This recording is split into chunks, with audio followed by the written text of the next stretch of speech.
in just a moment today's video. But first, a 30-second announcement. What if the secret to living your best life is realizing that you're not fighting the world, you're fighting yourself? We are inviting you to get deep with our free 7-day self-love challenge, compliments of our intuitive arts and self-growth school, Zen Academy, where we feature a huge catalog of courses and certifications to help you constantly improve yourself in your self-growth and as an intuitive arts professional. Click the link to find out more and get started today. And now, on to today's video. Welcome to our Tarot Tips series, How to Read Tarot Cards. Be sure to watch the whole video for 3 of the best tarot card decks that you should own and why, as well as stay to the end for the collective tarot card reading. This series is an introduction to our comprehensive tarot training courses. Make sure that you catch all the videos in this tarot series in the link below for all the juicy tarot goodness. Whatever level you are from beginner to advanced, we always bring something valuable to help you grow and improve your practice. And if you're just getting to know us, I'm Heather. And I'm David. ZenRoseGarden.com. .com. As you come on, do let us know where you are watching from. Represent your hood. Show me where you're at. Call it out, boom, boom, boom. And if you have any questions as we go, drop them in the comments. So we touched on these 3 decks briefly a few videos back, but in this video we're expanding on that a little bit. The 3 decks and 3 traditions of tarot are, number 1, the French Marseille deck, number 2, the English Rider-Waite deck, and number 3, the Aleister Crowley Thoth deck. So you can think of these as beginning, intermediate, and advanced decks. These are the traditions from which all similar decks flow. That's kind of fun. So if you know these 3 traditions, you kind of can make your way around the tarot a little bit easier. So the first deck, the French Marseille deck, is... Paint me like your French deck. The French deck is very intuitive. Yep, very fluid. It's very fluid, it's very intuitive, it's very forgiving. So the French reading style is a very intuitive reading style. It's very loose, very open. Right, and a lot of the French reading spreads don't even have like a set position. They might be like, let's just see what they are as they come out. Mm-hmm. So on some levels, the French deck is harder to read in that respect. Because depends on how your minds work. Right, people that are more left brain can have a harder time with not having a structure. Right. But people that are more fluid and flowy, they're gonna love it. They're just gonna see things in the paint and the shapes. Yep. So the French Marseille tradition is very fluid and flowy like that. So if you think in a way that is very intuitive and flowy and you're very artsy and maybe even a painter, you're gonna do great with these decks without even really having to know the meanings of them. Then we've got the English Rider-Waite deck. This one happens to be the gold standard. This one is the one that is the most comprehensive, that has the best balance between the intuitive style, the super flowy, and the hardcore logical, like get up in there into rabbit holes. Okay, so the English Rider-Waite deck is the gold standard. So the Thoth deck, when you're talking about the rabbit hole, can be a rabbit hole. But the Thoth deck is sort of the extreme end of the mystical, but it is also, you wouldn't think of this, but this is what David is saying, is that it can be an over logical rabbit hole, because Crowley was very much into the math and the Kabbalah and all the formulas and stuff. So the Thoth deck is sort of this mix of the mystical and the logical and it could be a deep rabbit hole. So I'm going to talk about that in a second. Right. But let's talk about the Rider-Waite deck. Right. So the Rider-Waite deck is kind of the perfect deck to start with, because it's not as loose and free and open as the French. And if there's one deck that you own, we definitely recommend the Rider-Waite deck. Right, we recommended that in a couple of videos. I think we'll probably continue doing. But the Rider-Waite is going to give you a picture for every card, and it's a lot easier to read and to start to know the meanings. Right. So Arthur Waite was English, and he was also very logical, but he was also very mystical. So it has a very nice blend of the mysticism along with the traditional meanings. So then we move on to the Aleister Crowley Thoth deck. And this is the one that we talked about would probably be the advanced deck. There's a lot of stuff in this deck. a lot of stuff that isn't originally tarot. Right. There's a lot of Golden Dawn mystic formula stuff going on. Right. There's a lot of Hebrew alphabet numerology. A lot of magic. So there's a lot of stuff that are technically peripheral disciplines and aren't technically tarot. Right. But that being said, it's an extremely intense mystical deck. Right. And that's why we recommend getting your base with the Rider deck first.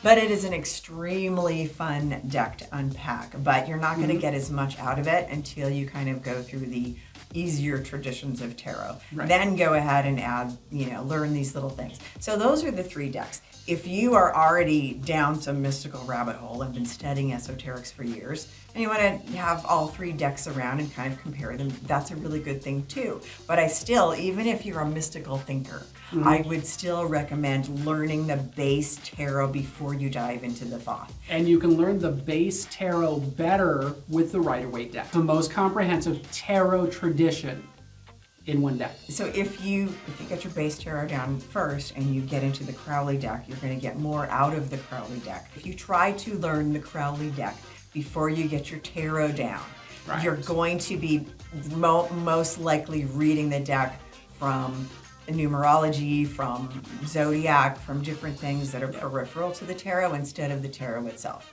And then once you learn the traditional tarot, those are all like little spices on top. Right. And that's the thing. That's why we prefer to teach from the basic foundation of tarot itself, the tradition of tarot itself, while you're spinning off into these other things and bringing your own unique styles to it. There's nothing wrong with your own unique style, but get the foundation in there. That is basically the 3 decks and the 3 traditions of the tarot. But what is nice about getting a pack of each of the 3 lineages, even before you know how to read them, is that along the journey you can compare the cards and kind of prepare your mind for the next level. So definitely get each of the 3 decks. While you're learning the Rider-Waite deck, you can compare the cards, and that's going to help prepare your mind for the next level. Now, with all 3 of these decks, there can be slight variations in meanings, but not enough to where they are in conflict. Although Arthur Waite did a good deal of snubbing the Frenchies,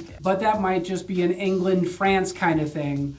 I know because I watched all of the Monty Python videos. And it's funny because Arthur Waite also kind of snubbed a lot of the other members of the Golden Dawn that kind of went way down the rabbit hole and got super like way overboard. That was just his vibe. Time for the collective tarot card reading. As we go through this, I want you to let us know if it resonates with you by dropping a comment. Let us know. It is time now to check in with the fans. All right, well, I'm going to fan the cards on the table, and I'm going to pull out the one that just happens to be peeking out to me. So we're going to fan, and I'm going to pull out this little card. Ooh. Boom. We have not pulled a swords card for a while. So the 6 of Swords is traditionally called the ferryman card. For obvious reasons, it's a ferryman ferrying some people across a river. So let's talk about this in a couple of ways. First, I'm going to talk about this in the collective because I feel like this is a macro-micro situation. Right. For the collective, for a lot of people coming out of this time, they need to be ferried across the river. You know what I mean? There are a lot of people that are in a weakened state, either health-wise or financially or whatever. So I feel like this card for me is telling us as a collective that there is help and hope for you if you are in need. So the ferryman card is someone who is taking you across a river because in the moment you don't have the strength or the resources to do it yourself. So this is kind of good if you're on either side of this card. If you are the person in the boat, it's telling me that there's help for you and resources. Seek them out, ask for help, raise a hand. You have a champion, you have somebody willing to step in and help you out. So when you come out of times like this, you have a lot of unlikely heroes, a lot of unlikely people who want to step forward and help. There's help for you. Reach out. But if you are the ferryman, you may be a person who is the person who has the resources to help someone. Yeah. So I feel like we're coming into a time when there's a great opportunity for us to help ferry each other across the river. Give help, ask for help, receive help, give help. So I feel like there's going to be a huge opportunity coming up for us as a collective to help and be helped. Yeah. So look at places where you have to give. where you can give from a healthy place that doesn't Right. rob you of resources and hurt your family or your energy, and do what you can do from your heart. And then if you need help, ask for it. So I feel like in a very simple message, that is what it is telling us as a collective. That needs on one end some humility to say I need help. And on the end of you want to give help, that means stepping out of your comfort zone and doing something you may not have normally done.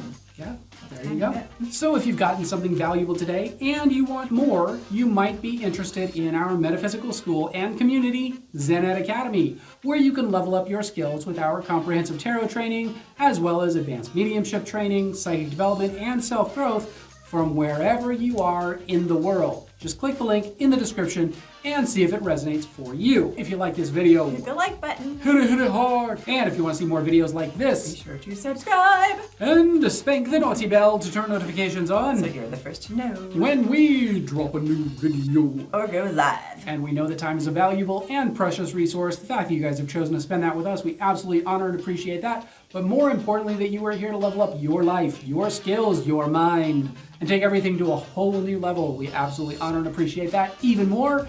If you want more, be sure to binge on all these other videos. We got plenty of content for you. I'm sure you can figure out where it's at. Thank you guys for watching. We'll see you in the next video. See you in the next video.